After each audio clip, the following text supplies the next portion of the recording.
undead.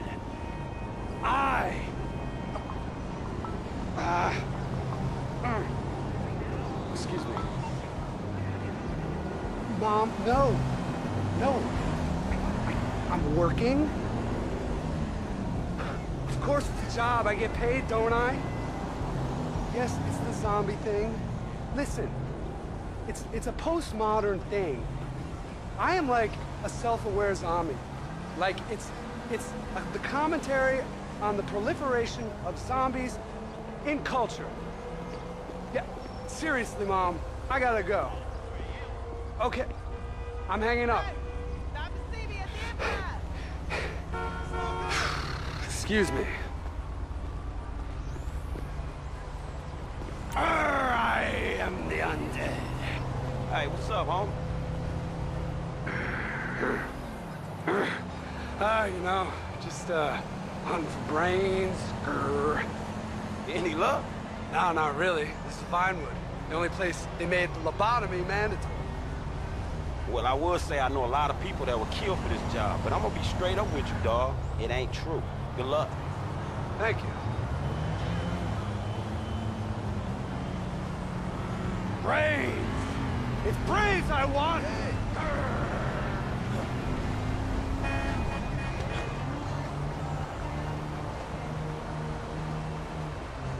Vinewood's oldest and least pleasurable tour company. Forget the rest. Go with the least.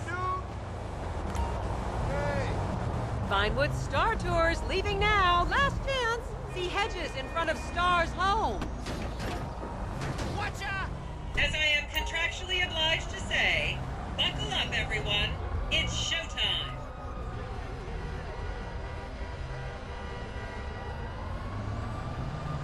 My new website covers all three of my careers. Vinewood is often referred to as the anal bleaching capital of the world. Man, I'd rather be home with a fat brajo right now.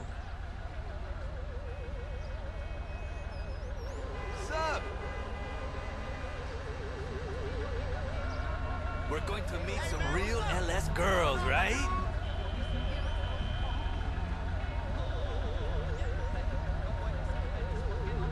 Man, I don't remember the last time I saw all these famous spots.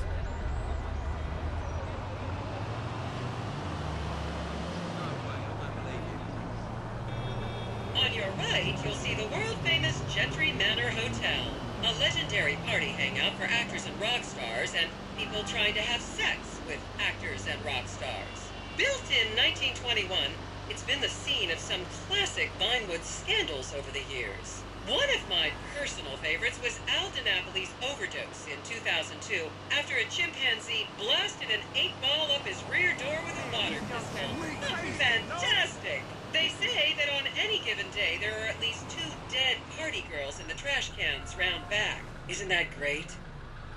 Okay, smartphones at the ready, celeb spotters. We are now approaching the legendary nightclub, the Dungeon Crawler. Opened in 1996, the club is famously owned by actor Bruce Spade, who has a custom-built elevated VIP table so that he looks the same height as everyone else. It remains one of Vinewood's hottest night spots for the rich and famous to do drugs and date rape impressionable fans. Play your cards right, and that could be you! The Dungeon Crawler was in the news again recently when comedian Morgan Chester allegedly ran over a doorman in his SUV for not laughing at one of his jokes. Oh, and now a treat for you closet glam rockers on board. We're coming up to the infamous Tequila La Rock Bar. Back in the day, this was a restaurant run by the mob until it got shut down over the Adam's apple in the soup controversy of 1982. It reopened as the Tequila La Bar in 1983 and soon became a mecca for hair metal bands and fans from across the country. It's rumored that the Love Fist song Dangerous Bastards was written about a night they partied here on Mescaline with some transgender twins.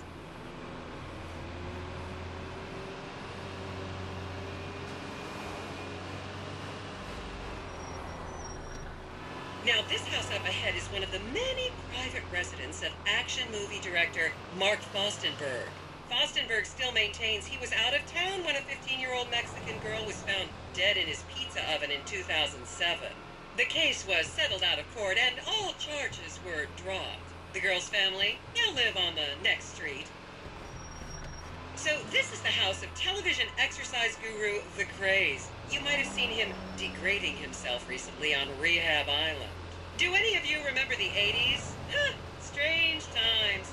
People didn't go to the gym back then. They did jumping jacks in front of the TV and leg warmers and headbands. The Craze swapped his gold lame leotard for a crack pipe in the 90s, but is reportedly now clean and in the best shape of his life. That's Vinewood's code for he's trying to make a comeback.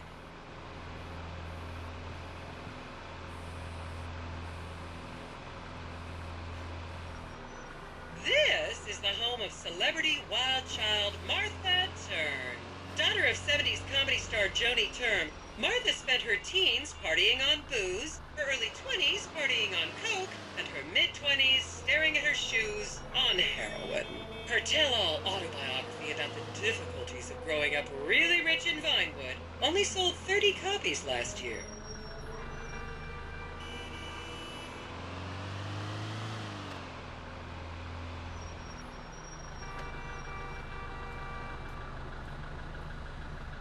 Did George Washington sleep there?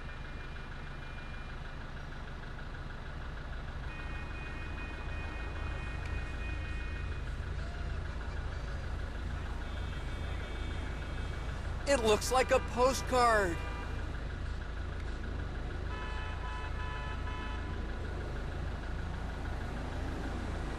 Ooh!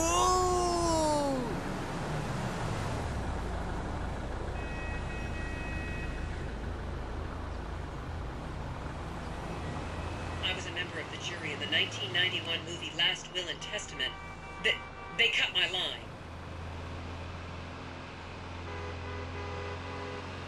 Who says there isn't culture in LS and shit?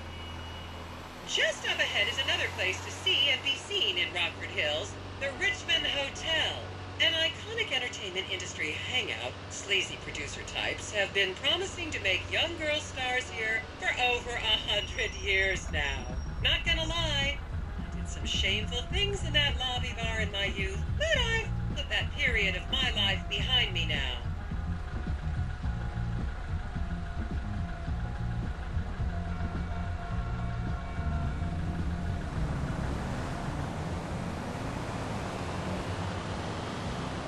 It's like real history going on right here.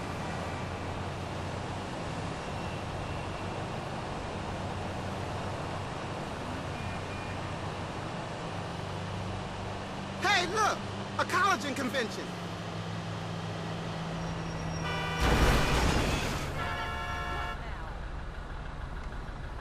Is everyone having fun?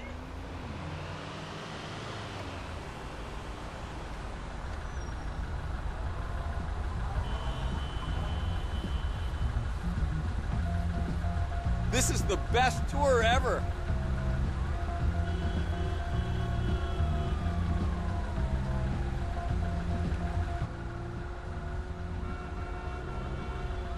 How do I always get sucked into these lame tours? Look at that.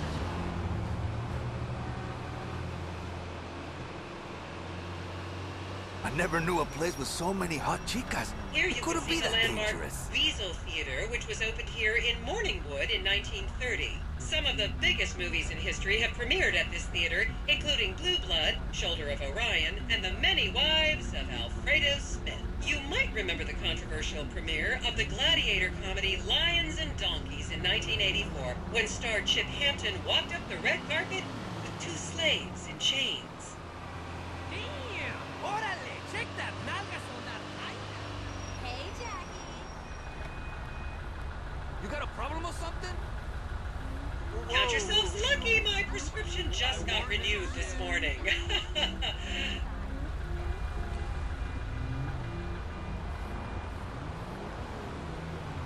Who thought that thing was a good idea?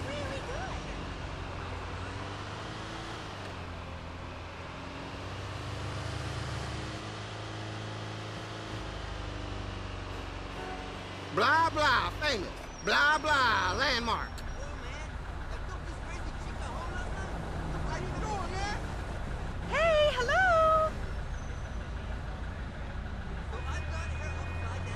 picture perfect.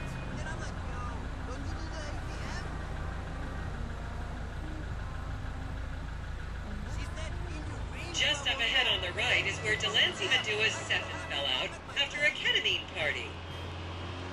No way! And now to Fuck our you, left, ladies Pinche. and gentlemen, is the famous Richards Majestic Studios. The product placement for classics like Nelson in Naples and Rum Runner, and the not-so-classics like Vinewood Zombie and Shoulder of Orion 2 was shoehorned into the final edits right behind those very gates. Everyone has a favorite Solomon Richards movie. An American Divorce really helped me through a difficult time when I was bankrupting my first husband. Oh, come on, don't people in the Midwest watch movies? You must have seen Defender of the Faith. No? Wow, tough crowd.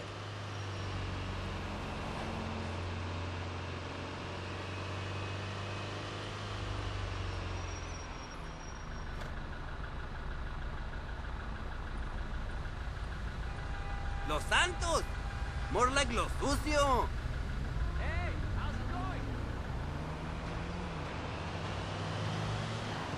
I so want to get laid by an LS girl, man.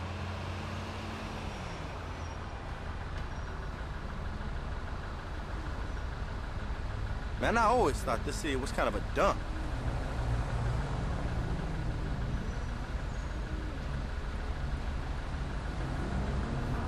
Remember, these people are rich and beautiful. That makes them better than us.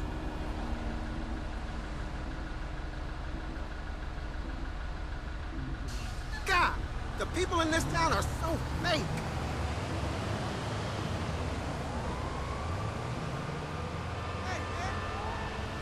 That's in the book I got.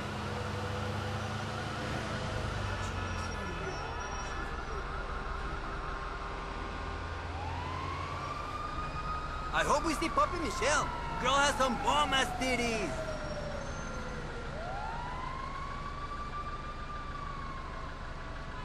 Keep those cameras out and fingers on the trigger. Celebs are skinny and fast.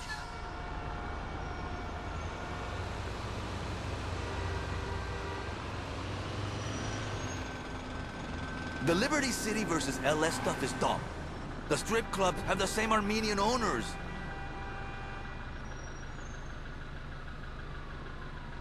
I'm learning things today.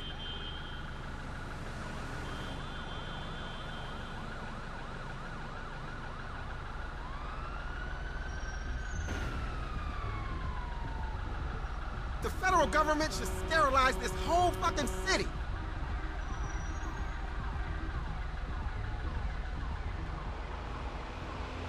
To the left, you'll see a spot where a pizza boy claims that Play PG Jackson asked him to remove his shorts.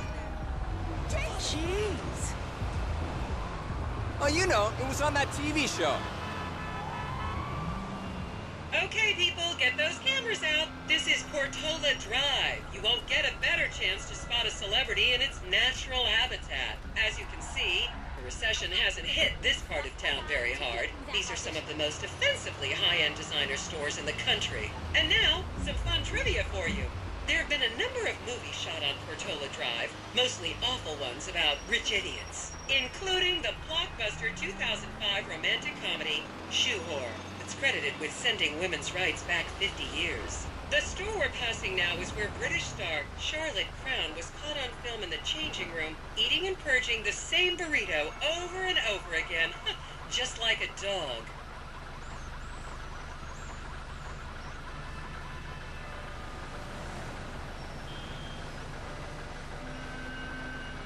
Ooh!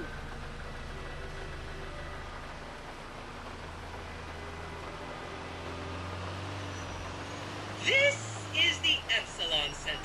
Anyone with red hair, please cover it for your own safety. If you really want to meet a famous celebrity, this place is packed full of them. Take an introductory course. It changed my life. Kiflon